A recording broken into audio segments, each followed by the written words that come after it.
Hello, kamusta kayo mga friends? Kung malulupet, today is Sunday. Sana'y nasa mabuting kalagayan kayo ngayong mga oras na ito.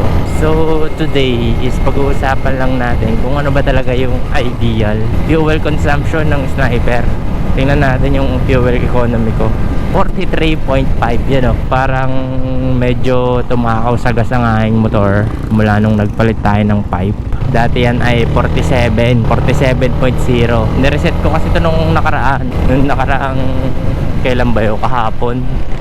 Nireset ko to kahapon. So tinitingnan ko nga lang kung ano magiging fuel economy average natin pagpalit ng pipe. At ito 43.5. Dating 47, 43.5 na lang. Grabe no. Laki ng ibinaba, 4 kilometers agad. Pero okay lang yan. Sa ano naman kasi, ang range talaga ng fuel economy average ng sniper is nasa 42 hanggang 47. Tapos nagpalit pa nga tayo ng pipe. Gumaan yung takbo. Kaso parang medyo tumakaw sa gas. Pero hindi naman siya ganun kalala. 4 kilometers lang naman. Pero malaking bagay na rin eh. Yun lang. So ngayon, magmerienda lang tayo. Pupunta tayo sa Jinhao at tayo maglalamay. Kayaw. Wala kasi akong magawa sa bahay eh. Nababagot. Kaya punta na lang tayo sa Jinhao. Sana bukas.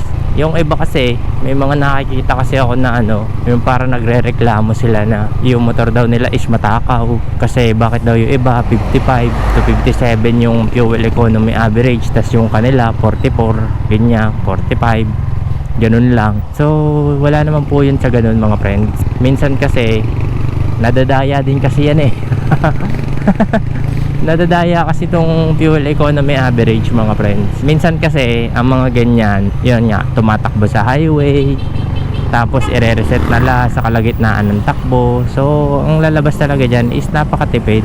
Ganyan talaga. Nung nakaraan nga, tinry ko yan eh. Ang naging fuel economy average ng motor ko nasa 57 eh. Kasi tumatakbo sa highway eh habang na-reset ko. So madali lang kasi dayahan yung fuel economy average na yan. Kaya pagka merong mga 55, 57 ganyan na fuel economy average, huwag kayo mainggit.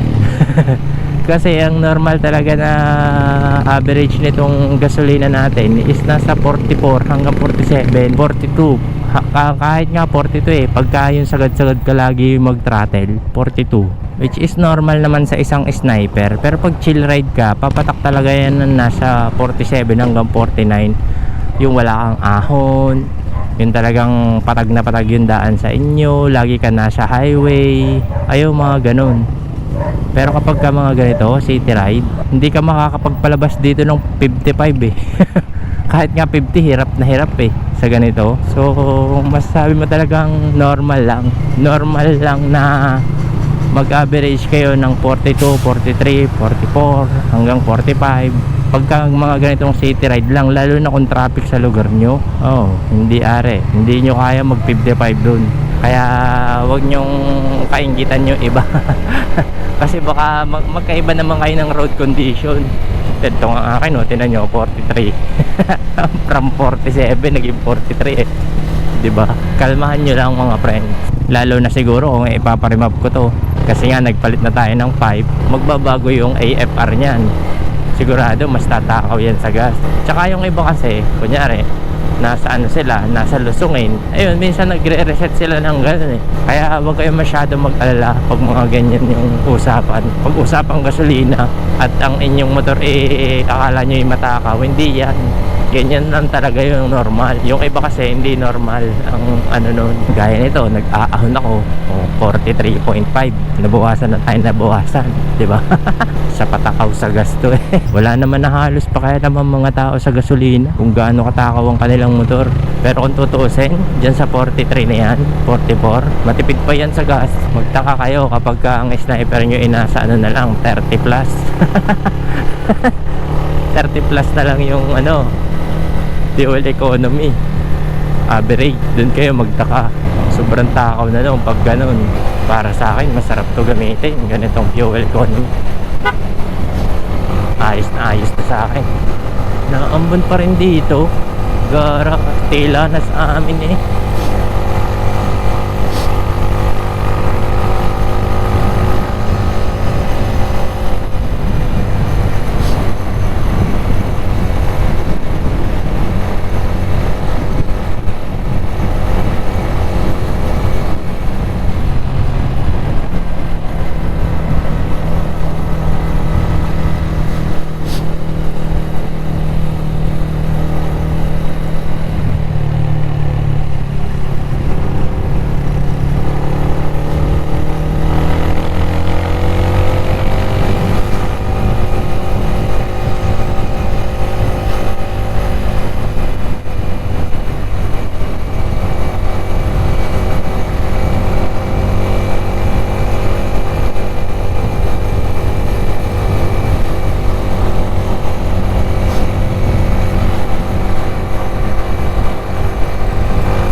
gamitin ng sniper.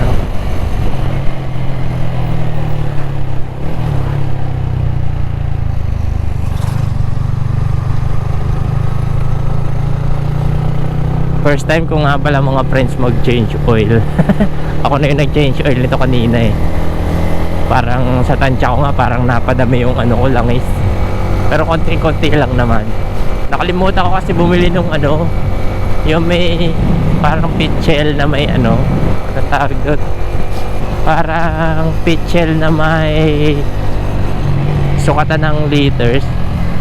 Nung parang anong tawag doon? Flask. Yung pala flask. Nakalimutan ko bumili ng ganun na may ano, yung may sukatan ng litrong inilalagay. Kaya siguro sa mali ang tansya ko. Pero konting-konti lang naman siguro. Medyo mabigat pa naman yung ano eh, langis nung ibinaba ko. Hindi na ako nakapagpalit ng oil filter kasi wala akong nabilhan. Pero okay pa naman ang oil filter ko eh. Yung mamahalin to eh, tapos 1,500 pa lang naman tinak. So nag-exchange oil ko eh, papalitan ko ng oil filter. Ang laki ng dilim ng ulan doon ah. Aabutin yata ako ng ulan pag uwi. Wala, gusto ko lang magmerienda ng mag-isa sa isang payapang lugar. Lamig dito, sarap. Nakakatuwa din dito sa lugar namin. Ang daming ginagawa ng kalsada. Ito nyo, ang ganda ng kalsada dito. Kahit pabukid na to, ganda. Lamig. Katal na ako pag uwi nito. Ang lamig eh. Pero ang sarap. Naka t-shirt lang ako.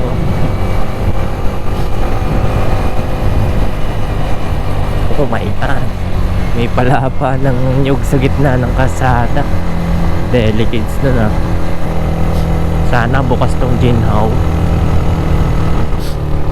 Sarap dito, lamig. Yeah, mga friends, 43.3. 43.4. Yan, ganyan na lang maglalaro yung ano ko, fuel economy ko. Pero siguro pag nag-highway ako ulit, siguro madadagdagan yan. Bagong reset kasi yan eh, kahapon. Kaya ganyan pa yan kababa.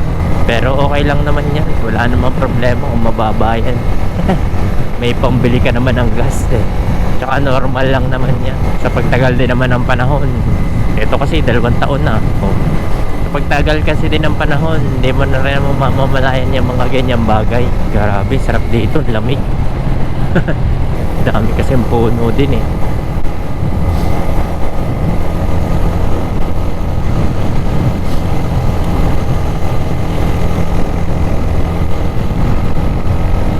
Pero pag madalas kayo naka 6ta, mas ano yan, mas matipid yung gas nyo. Kasi yan 6ta ginawa talaga ng sniper, ay ng Yamaha sa sniper, para ganun ang maging ano niya, purpose, pampatipid sa gasolina na magko-cruising, 'di ba? Good afternoon, Mount Batulao. Ganda mo pa rin. Lamig, sarap.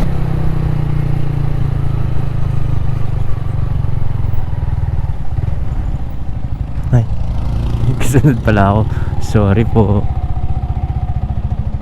Solo muna tayo. Solo eating ng mag-isa. Naku, tiyari. Doon. Matutumba ka dyan, snow. Hopya. Yun. So yun muna mga friends. Kakain muna ako dito. Ganda ng lugar oh. Grabe oh. Solid talaga dito eh. Solo eating muna ako mga friends. Wait lang.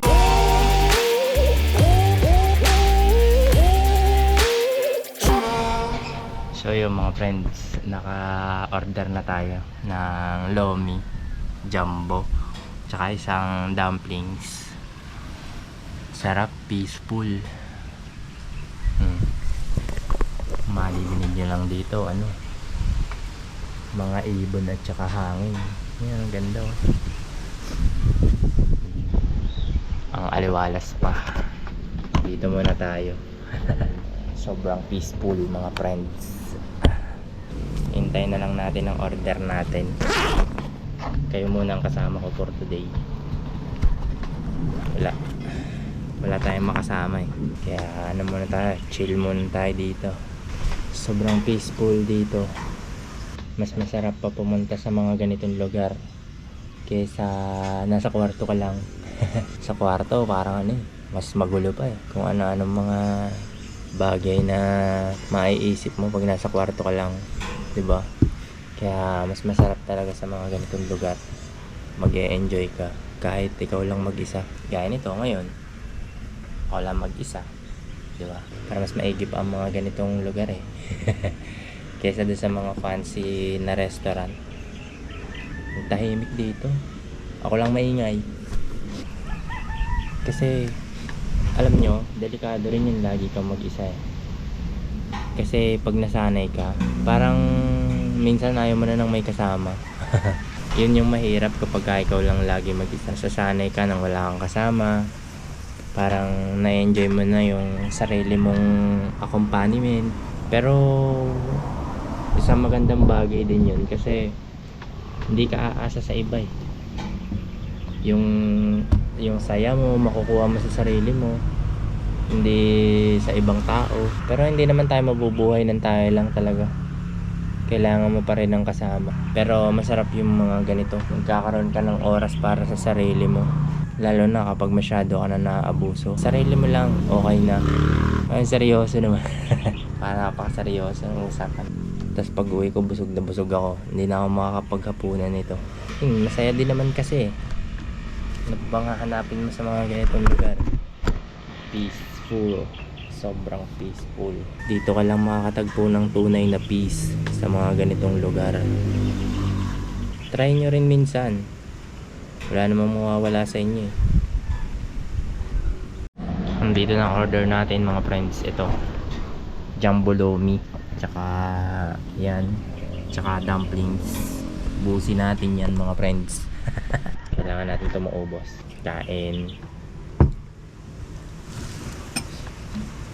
Kain guys. Pag naubos ko to, subscribe kayo sa akin. Wala mo na tayong diet.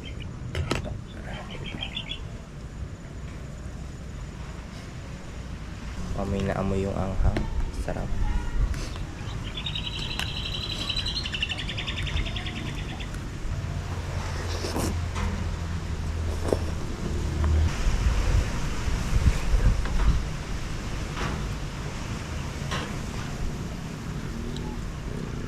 Init. Good deal talaga to mga friends.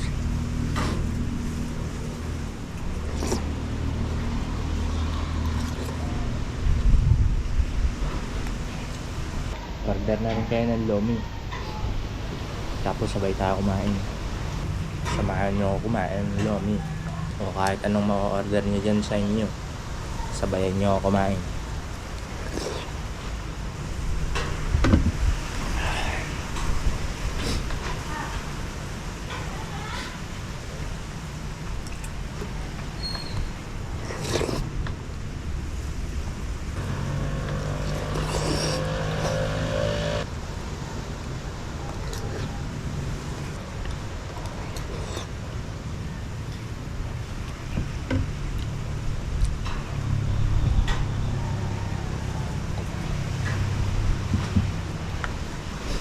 Dami pa lang itong na-order ko.